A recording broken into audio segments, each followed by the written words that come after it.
Just a short time ago, I had the honor of presiding over the swearing-in of 5 new great American citizens. It was a beautiful ceremony and a moving reminder of our nation's proud history of welcoming legal immigrants from all over the world into our national family.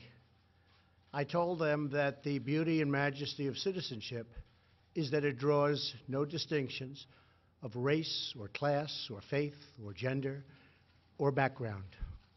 All Americans, whether first generation or 10th generation, are bound together in love and loyalty, friendship and affection. We are all equal. We are one team and one people, proudly saluting one great American flag. We believe in a safe and lawful system of immigration, one that upholds our laws, our traditions, and our most cherished values. Unfortunately, our immigration system has been badly broken for a very long time.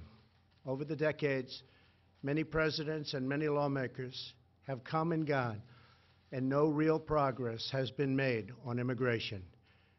We are now living with the consequences, and they are tragic, brought about by decades of political stalemate, partisan gridlock, and national neglect. There is a humanitarian and security crisis on our southern border that requires urgent action. Thousands of children are being exploited by ruthless coyotes and vicious cartels and gangs. 1 in 3 women is sexually assaulted on the dangerous journey north. In fact, many loving mothers give their young daughters birth control pills for the long journey up to the United States because they know they may be raped or sexually accosted or assaulted. Nearly 50 migrants a day are being referred for urgent medical care. Vast quantities of lethal narcotics are flooding through our border and into our communities, including meth, cocaine, heroin, and fentanyl. Drugs kill 78,000 Americans a year and cost our society in excess of $700 billion. Heroin alone kills 300 Americans a week, 90% of which comes across our southern border. We can stop heroin. Illegal immigration reduces wages and strains public services. The lack of border control provides a gateway, a very wide and open gateway, for criminals and gang members to enter the United States, including the criminal aliens who murdered a brave California police officer only a day after Christmas. I've gotten to know and love angel moms, dads, and family who lost loved ones to people illegally in our country. I want this to end. It's got to end now. These are not talking points. These are the heartbreaking realities that are hurting innocent, precious human beings every single day on both sides of the border. As a candidate for president, I promised I would fix this crisis, and I intend to keep that promise one way or the other. Our immigration system should be the subject of pride, not a source of shame, as it is all over the world.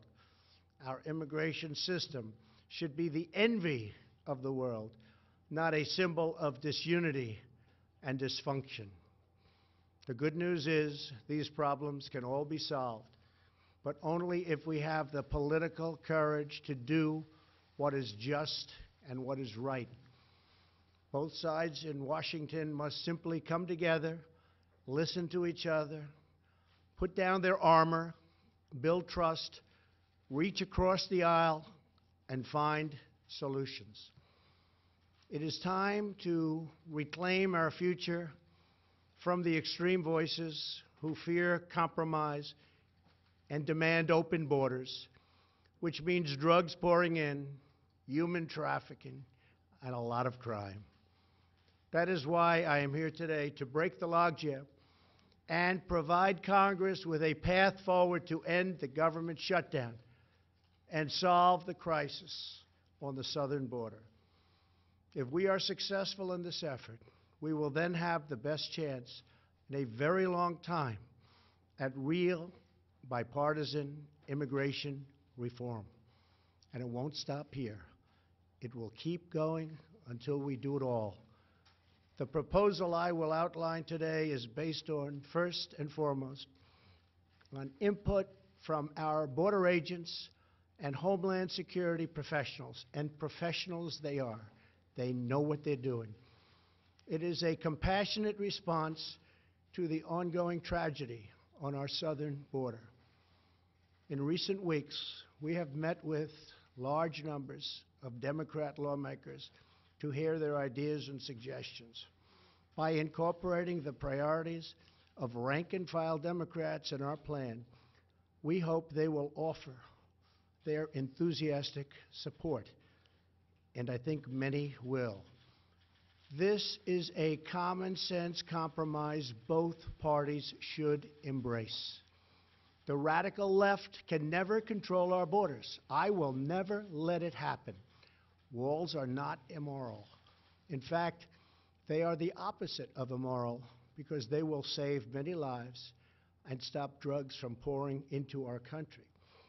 Our plan includes the following: $800 million in urgent humanitarian assistance, $805 million for drug detection technology to help secure our ports of entry, an additional 2,750 border agents and law enforcement professionals, 75 new immigration judge teams to reduce the court backlog of, believe it or not, almost 900,000 cases. However, the whole concept of having lengthy trials for anyone who sets one foot in our country unlawfully must be changed by Congress. It is unsustainable. It is ridiculous. Few places in the world would even consider such an impossible nightmare. Our plan includes critical measures to protect migrant children from exploitation and abuse. This includes a new system to allow Central American minors to apply for asylum in their home countries and reform to promote family reunification for unaccompanied children, thousands of whom wind up on our border doorstep. To physically secure our border, the plan includes $5.7 billion for a strategic deployment of physical barriers, or a wall. This is not a 2,000-mile concrete structure from sea to sea.